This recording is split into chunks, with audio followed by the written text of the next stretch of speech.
Hello friend, DPSC अनुपम में आपका बहुत बहुत स्वागत है। मैं अनुपम कुमार सिंह फिर एक नए वीडियो के साथ आपके सामने उपस्थित हुआ हूं। दोस्तों, ये वीडियो है पर्यावरण पर केंद्रित है। इसमें हमने उन महत्वपूर्ण क्वेश्चनों को संकलन किया है जो अभी तक किसी विभिन्न परीक्षाओं में आए हुए हैं। तो दोस्तों, अगर आप बीपीएससी यानी बिहार शिक्षक भर्ती की अगर तैयारी कर रहे हैं तो ये वीडियो आपके लिए बहुत ही महत्वपूर्ण होने वाला है दोस्तों। और अगर आप किसी ऐसे एग्ज़ाम की तैयारी कर रहे हैं जिसमें जीएस के लिए पूछा जा रहा है, पर्यावरण आ रहा है, ये सीटेट टेट के लिए भी बहुत ही महत्वपूर्ण वीडियो होने वाला है। तो दोस्तों, शुरू करते हैं आज का सेशंस पर्यावरण पर ईवीएस, जो कि दोस्तों क्या है, सीईआरटी और एनसीईआरटी पर आधारित प्रश्न है दोस्तों। इसमें जो हमने प्रश्न लिए हैं वो बहुत ही महत्वपूर्ण है। और दोस्तों, अगर अभी तक आप हमारे चैनल पर नए हैं, अभी तक आपने हमारे चैनल को सब्सक्राइब नहीं किया है तो हमारे चैनल को सब्सक्राइब जरूर कर लें। और दोस्तों, अगर ये वीडियो आपको अच्छा लगे तो हमारे वीडियो को लाइक करना और शेयर करना ना भूलें दोस्तों। और शुरू करते हैं आज का सेशन दोस्तों। तो जैसे कि थे आई यू सी एन दोस्तों, इसकी जो फुल फॉर्म है दोस्तों, international union for conservation of nature. तो इसकी भी पूछ लिया जाता है, इसमें प्रश्न आ जाता है कि IUCN की फुल फॉर्म क्या है दोस्तों। ये इसकी जो एक पर्यावरण संस्था है, ये क्या है, पर्यावरण संस्था है। ये की फुल फॉर्म आपके सामने international union for conservation of nature है। तो दोस्तों, ये जो पर्यावरण संस्था है तो ये क्या करती है कि बुक जारी करती है। तो बुक का नाम जो है रेड डाटा बुक के नाम से ये पब्लिश करती है। ये संस्था जो पर्यावरण संस्था पे कार्य करती है, जो कि दुर्लभ और विलुप्त जंतुओं पर क्या है, ये एक जो बुक जारी करती है तो उसका नाम है रेड डाटा। तो इसके क्या है दोस्तों, इसके जो गुलाबी पृष्ठों पे क्या होता है, संकटापन प्रजातियों के बारे में दिखाया जाता है। वहीं हरे पृष्ठों पर जो होता है वो समृद्धशाली प्रजातियों को दिखाया जाता है। ये क्वेश्चन आ जाता है कि हरे पृष्ठों पर, रेड डाटा बुक में जो हरे पृष्ठों पर किसका समावेश किया जाता है, तो इसमें समृद्धशाली प्रजातियों को दिखाया जाता है। वहीं गुलाबी पृष्ठों पर किसका, संकटापन प्रजातियों को दिखाया जाता है। वहीं दोस्तों देखते हैं डॉल्फिन शिशु क्या है। डॉल्फिन शिशु क्या है, ये इसका वैज्ञानिक नाम क्या है, प्लानिस्टा गिंगेटिका, इसको वैज्ञानिक नाम दिया गया। और ये कैसा है, ये हमारा संकटग्रस्त प्रजाति है डॉल्फिन शिशु। भारत में संकटग्रस्त जंतु कम से कम 4 से 50 हैं। और जो आप मुख देखना चाहें, घड़ियाल है, चीता है, तेंदुआ है, सोनारा लंगूर है और बिल्ली, ये सभी क्या है हमारा, ये संकटग्रस्त प्रजातियां हैं दोस्तों। अगर हम बात कर लेते हैं WWF की, तो इसकी फुल फॉर्म दोस्तों क्या, बर्ड वाइल्ड लाइफ फंड, जो इसकी फुल फॉर्म है दोस्तों। ये बहुत पूछा जाता है क्वेश्चन। वहीं प्रदूषण मापन का कार्य कौन करता है, प्रदूषण मापन का कार्य कौन करता है, ये केंद्रीय प्रदूषण नियंत्रण बोर्ड के द्वारा प्रदूषण मापन का कार्य किया जाता है दोस्तों। आगे दोस्तों देखते हैं, जो पक्षियों का महाद्वीप किसे कहते हैं, पक्षियों को महाद्वीप को, दक्षिण अमेरिका महाद्वीप को पक्षियों को महाद्वीप कहा जाता है। वहीं पक्षियों का जो अध्ययन करते हैं दोस्तों, वो ऑर्नेथोलॉजी में किसका अध्ययन करते हैं, पक्षियों का अध्ययन करते हैं। डिजर्ट सॉलिटेटर क्या है दोस्तों, एक पुस्तक है। और ये किसने लिखी, एडवर्ड एवे ने लिखी है। और ये पुस्तक जो है किस पे आधारित है, पर्यावरणीय मुद्दों पर आधारित ये पुस्तक है। कौन सी, डिजर्ट सॉलिटेटर, जो कि एडवर्ड एवे के द्वारा लिखी गई है। ग्रीन हाउस गैसें दोस्तों कौन कौन सी होती हैं, तो ये एक CO2 होती, कार्बन डाइऑक्साइड, CFC होती, chlorofluorocarbon, methane, CH4, nitrogen dioxide, जल वाष्प और हाइड्रोजन, ये H2O। तो ये दोस्तों, ये हमारी ग्रीन हाउस गैसें हैं। अगर हम बात करते हैं वायुमंडल में जल वाष्प कितना होता है, तो जल वाष्प दोस्तों क्या होता है, 0 से लेकर 4%, कितना, 0 से लेकर 4% तक ये क्या है, हमारी वायुमंडल में जल वाष्प पाई जाती है। तो आगे दोस्तों, जल में अधिकता से होने वाले रोग क्या है, किसकी मिलावट से दोस्तों कौन सा रोग हो जाता है। जैसे कि अगर जल में आर्सेनिक की मिलावट है तो उसमें क्या हो जाता है, ब्लैक फुट रोग हो जाता है। ब्लैक फुट रोग हो जाता है किसकी, आर्सेनिक की अधिकता से। वहीं नाइट्रेट अगर किसी जल में अधिकता है तो क्या है, वो कौन सा रोग होता है, ब्लू बेबी सिंड्रोम रोग होता है। वहीं अगर हम पारे की बात करते हैं, अगर पारा अगर जल में अधिकता है तो मिनी माता रोग हो जाता है। तो पारे की अधिकता से क्या होता है, मिनी माता रोग। वहीं कैडमियम की अधिकता से कौन सा रोग होता है, इटाई। ये बहुत ही महत्वपूर्ण प्रश्न है दोस्तों। और नागार्जुन सागर ये कहाँ है, आंध्र प्रदेश में है। और जो इसका अगर वर्ग किलोमीटर की बात करते हैं तो 3568 वर्ग किलोमीटर फैला है। ये क्या है, सबसे बड़ा बाघ रिजर्व है। नागार्जुन सागर जो है सबसे बड़ा बाघ रिजर्व है। ये किसका, भारत का सबसे बड़ा बाघ रिजर्व है दोस्तों। वहीं अगर हम सबसे छोटे की बात करते हैं तो सबसे छोटा कहाँ है, पेंच। पेंच कहाँ पे है, ये महाराष्ट्र राज्य में है और ये सबसे छोटा बाघ अभ्यारण्य है। तो दोस्तों याद कर लेना इसको। और वहीं अगर हम बात करते हैं कि भारत में टोटल कितने बाघ रिजर्व हैं तो दोस्तों कितने हैं, 54। कितने हैं, 54 गण हैं। अभी तक दोस्तों कितने थे हमारे, 53 थे। 54वां जो हमारा बाघ रिजर्व बना है वो रानीपुर ये है, ये उत्तर प्रदेश का है। इसको भी हमारा बाघ रिजर्व बनाया गया है। तो अब अगर हम बात करते हैं टोटल जो बाघ रिजर्व हैं कितने, ये 54 है दोस्तों। आगे बात करते हैं दोस्तों, जो हमारा प्रथम राष्ट्रीय उद्यान कौन सा है। प्रथम राष्ट्रीय उद्यान दोस्तों जिम कॉर्बेट है, जो कि कहाँ है, उत्तराखंड में है। और इसका पूर्व नाम दोस्तों क्या था, हैली पार्क इसके नाम से इसको जानते थे। भाई अगर सबसे बड़ा राष्ट्रीय अगर हम उद्यान की बात करते हैं तो कौन सा है, हिमेश है। और ये कहाँ है, लेह में। और लेह कहाँ दोस्तों पड़ता है, जम्मू कश्मीर राज्य में। भाई अगर सबसे छोटा अगर हम राष्ट्रीय उद्यान की बात करते हैं तो साउथ बटन है। और ये कहाँ पड़ता है, अंडमान निकोबार में दोस्तों। ये भी बहुत इंपॉर्टेंट है। आगे देखते हैं दोस्तों, राष्ट्रीय हरित न्यायाधिकरण अधिनियम 2010 में लागू किया गया। हरित न्यायाधिकरण अधिनियम एनजीटी, जिसे क्या बोलते हैं, एनजीटी। कब से लागू हुआ, 2010 से इसका निर्माण हुआ।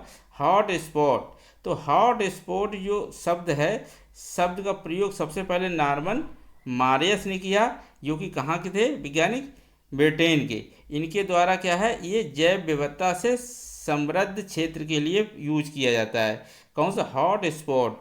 तो ऐसे क्षेत्र को हम हॉट स्पॉट कहते हैं जो जैव विविधता की दृष्टि से समृद्धशाली हो। तो ये जो शब्द का सबसे पहले प्रयोग नॉर्मन मारियस ने किया था, जो कि कहाँ के निवासी वैज्ञानिक थे, ब्रिटेन के। वहीं अगर हम बात कर लेते हैं राष्ट्रीय पर्यावरण शोध संस्थान कहाँ है, ये नागपुर में है दोस्तों। राष्ट्रीय पर्यावरण शोध संस्थान कहाँ है, नागपुर में। वहीं राष्ट्रीय वन अनुसंधान केंद्र कहाँ है, ये देहरादून में है दोस्तों। राष्ट्रीय वन अनुसंधान केंद्र कहाँ पे, देहरादून में। वहीं केंद्रीय औषधि शोध संस्थान, केंद्रीय औषधि शोध संस्थान कहाँ पे दोस्तों, लखनऊ में है। वहीं चावल शोध संस्थान ये कटक जो कहाँ पे है दोस्तों, उड़ीसा राज्य में है, उड़ीसा राज्य में है। और लखनऊ यूपी की राजधानी है दोस्तों। और देहरादून दोस्तों ये उत्तराखंड है। आगे देखते हैं कृषि अनुसंधान केंद्र, ये कहाँ पे है दोस्तों, नई दिल्ली में है। अगर हम बात करते हैं दोस्तों संगाई हिरन की, संगाई हिरन दोस्तों कहाँ पाया जाता है, काबुल लामजायो, ये एक पार्क है। और ये कहाँ पे है दोस्तों, ये मणिपुर में है, ये मणिपुर में। तो यहाँ कौन सा हिरन पाया जाता है, संगाई हिरन। भाई हंगुल मृग कहाँ पाया जाता है दोस्तों, दाची ग्राम में। दाची ग्राम कहाँ है दोस्तों, जम्मू कश्मीर में। गेंडों के लिए कौन सा है प्रसिद्ध, मानस और काजीरंगा अभ्यारण्य में। किसके लिए प्रसिद्ध है, गेंडों के लिए। और ये कहाँ पड़ते हैं दोस्तों, असम राज्य में। वहीं जंगली गधा दोस्तों कहाँ, रन ऑफ कच्छ में पाया जाता है। रन ऑफ कच्छ कहाँ है दोस्तों, गुजरात में है। वहीं पक्षियों के लिए क्या है, केवला घाना पक्षी अभ्यारण्य। केवला घाना पक्षी अभ्यारण्य कहाँ है दोस्तों, राजस्थान में है। वहीं अगर घड़ियाल के लिए हम बात करते हैं, भितरकड़का किसके लिए प्रसिद्ध है, घड़ियाल के लिए। और ये कहाँ पड़ता है, उड़ीसा में। तो दोस्तों आगे देखते हैं, तो जैव विविधता वर्ष दोस्तों कब मनाया गया था, ये 2010 में मनाया गया था। वहीं अगर जल सहयोग वर्ष की बात करें तो ये 2013 में मनाया गया था। विश्व में सर्वाधिक जैव विविधता कहाँ पाई जाती है, विश्व में सर्वाधिक जैव विविधता दोस्तों ब्राज़ील के वनों में। सबसे ज़्यादा जो जैव विविधता पाई जाती है दोस्तों ब्राज़ील के वनों में। वहीं अगर हम भारत की बात करते हैं तो भारत में सबसे ज़्यादा जैव विविधता कहाँ पाई जाती है, वो केरल में। केरल में कहाँ पे दोस्तों, शांत घाटी में। शांत घाटी में सबसे ज़्यादा जैव विविधता पाई जाती है। और जैव विविधता दिवस दोस्तों कब मनाया जाता है, ये 22 मई को मनाया जाता है, 22 मई को मनाया जाता है। वहीं अगर ग्रीन हाउस कृषि, ट्रांसजेनिक कृषि और या जैविक कृषि, ये 3 तरह की कृषि दोस्तों कैसी, जैविक कृषि, ट्रांसजेनिक कृषि और ग्रीन हाउस कृषि, ये कहाँ पे शुरू की गई, ये पंजाब में। ये कहाँ शुरू गई दोस्तों? ये पंजाब में शुरू गई। कौन कौन सी? ग्रीन हाउस कृषि, ट्रांसजेनिक कृषि और जैविक कृषि, ये कहाँ पे लागू की गई? ये शुरुआत इनकी होती है पंजाब राज्य से। आगे देखते हैं। विश्व में दोस्तों, विश्व में बाघों की सर्वाधिक जनसंख्या, विश्व में बाघों की सर्वाधिक जनसंख्या 1706 से बढ़कर 2226 भारत में। तो दोस्तों जो अगर हम बाघों की अगर बात कर लेते हैं तो इस समय जो बाघों की संख्या है वो 31 से 67 हो गई है। कितनी? 3167 है हमारी बाघों की सर्वाधिक जनसंख्या। जो अगर नए आंकड़े पे बात करते हैं तो 3167 हो गई दोस्तों। और ये अगर सबसे ज़्यादा जो है टाइगर स्टेट दोस्तों, टाइगर स्टेट किस राज्य को कहा जाता है? तो एमपी को टाइगर स्टेट के नाम से भी जाना जाता है। अगर सफ़ेद बाघों है तो अगर कौन सा प्रसिद्ध है? नंदन कानन। कौन सी जगह प्रसिद्ध है? नंदन कानन में कौन से बाघ पाए जाते हैं? सफ़ेद बाघ पाए जाते हैं नंदन कानन में। और नंदन कानन दोस्तों कहाँ है? ये उड़ीसा में है। ये कहाँ पे है दोस्तों? उड़ीसा में है। आगे देखते हैं दोस्तों। तो एलपीजी, एलपीजी को क्या है दोस्तों? इसकी फुलफॉर्म लिक्विफाइड पेट्रोलियम गैस। क्या कहते हैं? Liquefied petroleum gas. भाई अगर सीएनजी की बात करें तो कंप्रेसर नेचुरल गैस के नाम से इसको जानते हैं। तो ये क्या है दोस्तों? ये दोनों गैस क्या हैं? पर्यावरणीय अनुकूल गैसें हैं। कैसी? पर्यावरण अनुकूल गैसें हैं। कौन सी? एलपीजी और सीएनजी। तो सीएनजी का दोस्तों क्या फुल फॉर्म बताया? कंप्रेसर नेचुरल गैस है। भाई अगर एलपीजी की बात करें लिक्विफाइड पेट्रोलियम गैस है। अगर वहीं विशाल चिड़ियाघर की बात करते हैं तो ये कहाँ पे है? अलीपुर। और अलीपुर दोस्तों कहाँ? कोलकाता में है। वहीं अगर विशाल मछली घर की बात करें एक्वेरियम तो ये कहाँ पे? मुंबई। मुंबई कहाँ दोस्तों? महाराष्ट्र राज्य में है। वहीं जुलाई और फरवरी का प्रथम सप्ताह दोस्तों, जुलाई और फरवरी का प्रथम सप्ताह दोस्तों किस रूप में मनाया जाता है? वन महोत्सव मनाया जाता है। कब मनाया जाता है? या तो जुलाई का फर्स्ट वीक हो 1 से 7, और वहीं पे कौन सा? फरवरी माह। ये फरवरी माह भी हमारा वन महोत्सव मनाया जाता है। तो 1 से 7 फरवरी के बीच में ये वन महोत्सव मनाया जाता है। आगे दोस्तों, तो क्रैकिंग गैस कौन सी होती है? क्रैकिंग गैस अगर होती है sulphur dioxide. Cracking gas, sulphur dioxide को क्रैकिंग गैस बोलते हैं। भारत में सबसे अधिक रेडियो धर्मी प्रदूषण कहाँ होता है दोस्तों? तो सबसे अधिक जो रेडियो धर्मी प्रदूषण दोस्तों कहाँ होता है? ये केरल में होता है। केरल में सबसे ज़्यादा कौन सा प्रदूषण होता है? रेडियो धर्मी प्रदूषण होता है। वहीं अगर हम किसी पक्षी विज्ञानी की बात करें, पक्षी विज्ञानी कौन है? तो डॉक्टर सलीम अली। ये कौन है हमारे? ये पक्षी वैज्ञानिक हैं। टेहरी बांध दोस्तों, टेहरी बांध ये कहाँ पे है दोस्तों? भागीरथी और भिलंगना नदी के तट पर बनाया गया है। कौन सा? टेहरी बांध। तो टेहरी बांध आंदोलन से कौन जुड़े हुए? सुंदरलाल बहुगुणा। सुंदरलाल बहुगुणा, ये इनका नाम आता है टेहरी बांध आंदोलन से। और ये भागीरथी और भिलंगना नदी के तट पर बना हुआ है। अंतर्राष्ट्रीय अम्ल वर्षा सूचना केंद्र दोस्तों कहाँ है? ये ओस्लो। ओस्लो कहाँ है दोस्तों? नॉर्वे देश में है। तो वहाँ पे क्या है? अंतर्राष्ट्रीय अम्ल वर्षा सूचना केंद्र बनाया गया है। सर्वाधिक अम्ल वर्षा कहाँ होती है दोस्तों? तो कहाँ होती है? नॉर्वे में। अम्ल वर्षा सबसे ज़्यादा नॉर्वे में होती है दोस्तों। वहीं दोस्तों आगे देखते हैं ग्रीन इंडिया मिशन।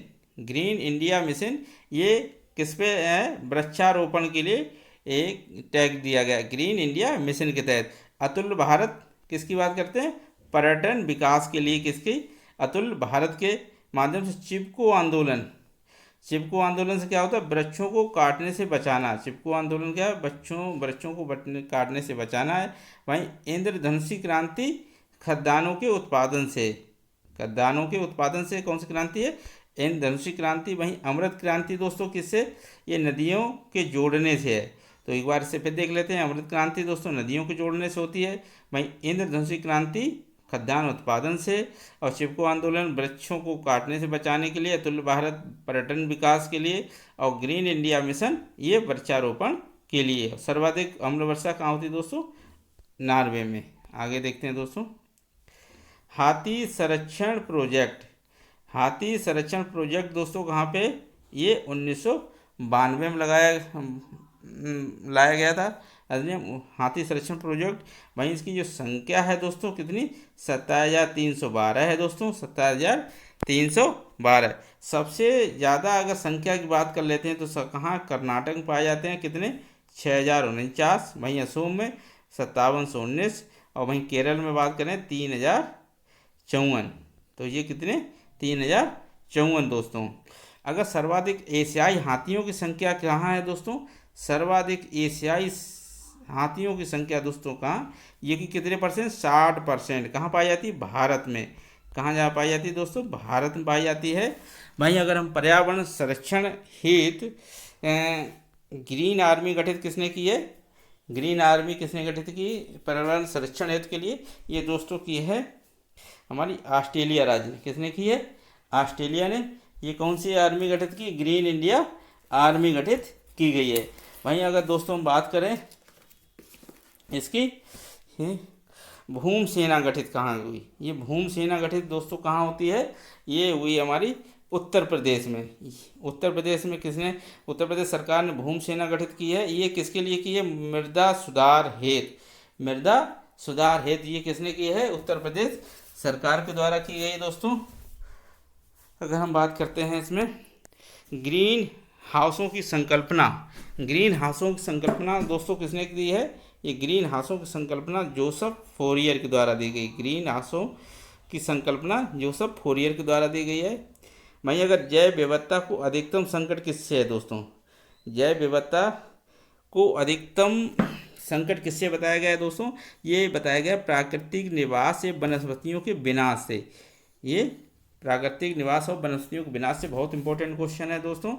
और 2011 से 2020 तक का दशक, तो 2011 से 2020 तक का यानी 10 वर्ष को क्या कहा जाता है, दशक। क्या कहा जाता है, 10 वर्ष को मिलाकर क्या बनता है लोगों, दशक। और ये 2011 से 2020 के दशक को क्या कहा गया, जैव विविधता दशक के रूप में मनाया गया। किसने, यूएनओ के द्वारा, यूएनओ के द्वारा दोस्तों।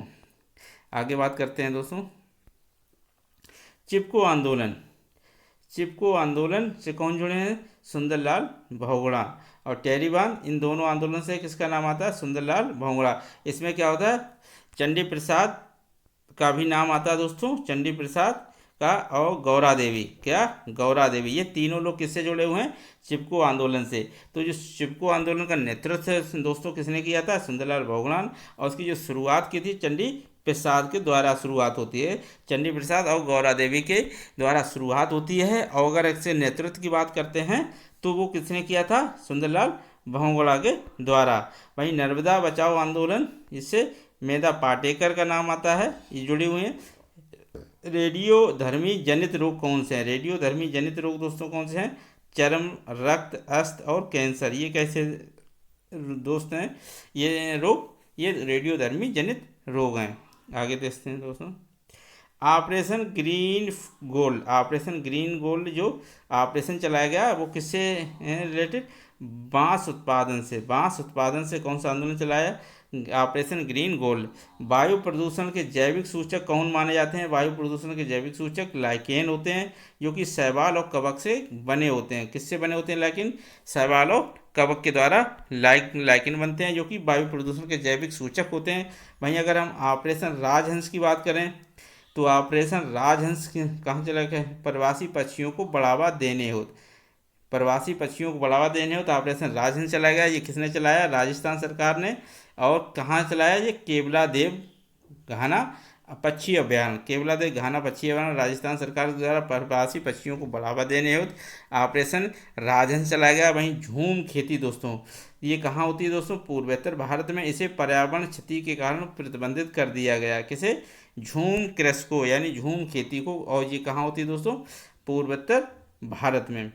इको टूरिज्म क्या होता है दोस्तों, इको टूरिज्म ऐसे पर्यटन को जो पर्यावरण को क्षति ना पहुँचाएँ, ऐसे पर्यटन को दोस्तों क्या कहते हैं, इको टूरिज्म, जो हमारे पर्यावरण क्षति को ना पहुँचाएँ। वहीं जैव विविधता शब्द का प्रयोग सर्वप्रथम किसने किया था दोस्तों, तो जैव विविधता शब्द का प्रयोग सर्वप्रथम दोस्तों ईओ विल्सन द्वारा किया गया, ईओ विल्सन के द्वारा किया गया। वहीं अम्ल वर्षा का प्रयोग सर्वप्रथम ब्रिटेन के रॉबर्ट स्मिथ ने किया था। रॉबर्ट स्मिथ ने किसका, अम्ल वर्षा शब्द का प्रयोग सबसे पहले किसने किया था, ये ब्रिटेन के थे, रॉबर्ट स्मिथ के द्वारा किया गया था। सतत पोषणीय विकास क्या होता है, सतत पोषणीय सस्टेनेबल डेवलपमेंट, ये क्या होता है, जब संसाधनों का उपयोग दोस्तों जब संसाधनों का उपयोग पर्यावरण तथ्यों को की सुरक्षा के साथ किया जाता है तो इसे सतत पोषणीय विकास कहते हैं। तो इसे सतत पोषणीय विकास होता है। ये कि आगामी हमारी पीढ़ी है उसके जीवन यापन के लिए क्या साधन उपयुक्त होंगे। तो ऐसे इन बातों को ध्यान रख के अगर जो विकास किया जाता है तो उसे सतत पोषणीय विकास कहते हैं। दोस्तों पारिस्थितिकी पिरामिड का प्रयोग सर्वप्रथम किसने किया था? चार्ल्स इल्टन के द्वारा किया गया था। आगे दोस्तों संयुक्त राष्ट्र संघ का एजेंडा 21 क्या है? संयुक्त राष्ट्र संघ का एजेंडा 21 क्या है? ये दोस्तों सतत विकास से है। ये क्या है? सतत विकास है। और Indian institute of ecology and environment ये कहाँ है दोस्तों? Indian institute of ecology and environment कहाँ है? दिल्ली में। दोस्तों बायोगैस में सर्वाधिक गैस कौन सी होती है? बायोगैस में सर्वाधिक गैस दोस्तों कौन सी होती है? मीथेन गैस होती है। ये कहाँ होती है? सबसे ज़्यादा 60% होती है। किसमें? बायोगैस में सर्वाधिक गैस मीथेन। घर में हानिकारक विकिरण का स्रोत कौन सा होता है दोस्तों? घर में हानिकारक विकिरण का स्रोत जो होता है दोस्तों रंगीन टीवी। मॉन्ट्रियल समझौता 1987 में लागू होता है और ये किस पे से आधारित है? ओजोन संरक्षण के हेतु यानी पर्यावरण सुरक्षा हेतु ये मॉन्ट्रियल समझौता लागू किया, जिसे ओजोन संरक्षण गैस हेतु के लिए या पर्यावरणीय सुरक्षा पर आधारित है। स्मोकिंग सिटी के नाम से किसे जाना जाता है दोस्तों? कोलकाता को स्मोकिंग सिटी के नाम से जाना जाता है। वन्य जीव सप्ताह दिवस किसे मनाया जाता है? 1 से 7 अक्टूबर तक के दिनों में ये वन्य जीव सप्ताह मनाया जाता है। आगे दोस्तों राष्ट्रीय पर्यावरण जागरूकता माह कब मनाया जाता? 19 अक्टूबर से 18 नवंबर तक। 19 अक्टूबर से 18 नवंबर तक राष्ट्रीय पर्यावरण जागरूकता माह मनाया जाता है। वहीं ग्लोबल वार्मिंग क्या है? ग्लोबल वार्मिंग क्या है दोस्तों? वैश्विक एक समस्या है जो कि ग्रीन हाउस गैसों में ताप वृद्धि से होती है। किससे होती है? ग्रीन हाउस गैसों में क्या होती है? ताप वृद्धि से होती है। तो जीवाश्म ईंधन के प्रयोग से ताप वृद्धि होती है। किसके? जीवाश्म ईंधन के प्रयोग से क्या होती है? ताप वृद्धि होती है। कौन कौन सी ग्रीन हाउस गैसें हैं दोस्तों? CO2, CH4, CFC, chlorofluoro, NO2, nitrogen dioxide, methane और कार्बन डाइऑक्साइड। ये सभी हमारी ग्रीन हाउस गैसें हैं। आगे दोस्तों सर्वाधिक कार्बनिक उत्सर्जन कहाँ होता है? सर्वाधिक कार्बन उत्सर्जन की अगर बात करते हैं तो ये सबसे ज़्यादा दोस्तों कहाँ होता है? चीन में होता है। अगर हम भारत में बात करें, भारत में कितना योगदान है कार्बन उत्सर्जन में? तो ये 5% है। 5% सबसे अधिक किस कहाँ है? चीन में होता है। अभी तक पृथ्वी के ताप में वृद्धि कितनी हुई है? अभी तक जो पृथ्वी के ताप में वृद्धि हुई है 0.8% दोस्तों। कितनी? 0.8%। वहीं एसडेन, गोल्डन पाडा, सासाकावा, ग्लोबल 500, राइट लिवलीहुड ये दोस्तों सभी क्या हैं? ये पुरस्कार हैं। तो कौन कौन से पुरस्कार हैं? एसडेन, गोल्डन पांडा पुरस्कार, सासाकावा पुरस्कार, ग्लोबल 500 पुरस्कार और राइट लिवलीहुड ये भी पुरस्कार है। और ये किसके लिए दिया जाता है? पर्यावरण संरक्षण हेतु दिया जाता है। तो पर्यावरण संरक्षण हेतु जो हमारे पुरस्कार हैं वो कौन कौन से हैं? एसडेन, गोल्डन पांडा, सासाकावा, ग्लोबल 500 और राइट लिवलीहुड ये हमारे पर्यावरण संरक्षण हेतु पुरस्कार दिए जाते हैं। आगे दोस्तों क्लीन वाटर एक्ट दोस्तों कब पारित किया गया? तो 1977 में किया गया था। क्योटो प्रोटोकॉल कब लागू हुआ? किसके लिए? कार्बन डाइऑक्साइड की रोकथाम के लिए, कार्बन डाइऑक्साइड गैस पर नियंत्रण करने के लिए क्योटो प्रोटोकॉल। वहीं मॉन्ट्रियल प्रोटोकॉल किसके लिए? क्लोरोफ्लोरोकार्बन को का प्रयोग बंद करने के लिए। किसका प्रयोग किया गया? तो मॉन्ट्रियल प्रोटोकॉल। आगे दोस्तों देखते हैं जीव संख्या का पिरामिड दोस्तों कैसा बनता है? जीव संख्या का पिरामिड दोस्तों सीधा बनता है। तो जब भी अगर बात कर रहे हैं जीव संख्या का पिरामिड में सीधा क्यों बनता है, तो क्या होता है कि जब पिरामिड बात करते हैं तो जो इस पे भी हम बात करते हैं, अगर हम जनसंख्या की बात कर लेते हैं, जीवों की जनसंख्या, अगर ये जीव संख्या पिरामिड, तो पिरामिड क्या होता है? इस तरह से होता है। और जो जीव संख्या मतलब यानी जीवों की संख्या के आधार पर जो पिरामिड बनेगा उसे जीव संख्या पिरामिड कहते हैं। तो बात होती है कि इसमें क्या होता है? सबसे ज़्यादा वस्तु ली जाती है। तो अब जब संख्या की बात है तो सबसे ज़्यादा संख्या दोस्तों कहाँ होती है? किसकी होती है? यहाँ पे बात उत्पादक किसकी होती है, उत्पादक। तो उत्पादक में दोस्तों क्या आता है, पेड़ पौधे ये सभी लोग क्या आते हैं, हमारे पेड़ पौधे घास कूड़ा ये सबसे ज़्यादा मात्रा में होती है। तो इसकी जो संख्या है वो सबसे ज़्यादा है। इसके बाद दोस्तों क्या आ जाती है, दूसरे नंबर पर आ जाती है प्राथमिक उपभोक्ता। प्राथमिक उपभोक्ता क्या है दोस्तों, जब इसको जो खाते हैं घास को, जो भी छोटे छोटे कीड़े मकोड़े भी आते हैं, घास कूड़े भी, ये इसमें उत्पादक में आ जाते हैं। और इनको जो खाता है वो प्राथमिक उपभोक्ता के बाद क्या आ जाता है दोस्तों, द्वितीय उपभोक्ता आता है, फिर तृतीय आ जाता है दोस्तों, और इसके बाद सर्वाहारी। तो जो सर्वाहारी दोस्तों क्या है, उनकी जो संख्या है अगर हम बात कर ले हैं तो उनकी संख्या सबसे कम है, उनकी सबसे कम है। और जो हमारे तृतीय उपभोक्ता हैं उनकी उसके बाद से है ज़्यादा। तो इस तरह से जो हमारा सीधा बन रहा है, कैसा बन रहा है, जीव संख्या का पिरामिड सीधा बनता है, यानी सबसे बड़ा अगर स्तर जो है क्षेत्र वो सबसे नीचे है, तो ये क्या है, सीधा है। आगे क्या देखें, भारत में कीटनाशक प्रतिबंध। भारत में कीटनाशक प्रतिबंध दोस्तों कब लगा दिया गया था, 1985 में होता है। डीडीटी का प्रयोग जो पर्यावरण पर कितने वर्ष तक प्रभाव पड़ता रहता है दोस्तों, 20 से 25 वर्ष तक। डीडीटी का अगर प्रयोग कहीं किसी पर किया जाए तो ये कितने, 20 से 25 वर्ष तक इसका असर बना रहता है। डीडीटी का प्रयोग मानव शरीर पर क्या प्रभाव डालता है, तो पक्षाघात। पक्षाघात दोस्तों क्या होता है, लकवा, ये क्या होता है, लकवा।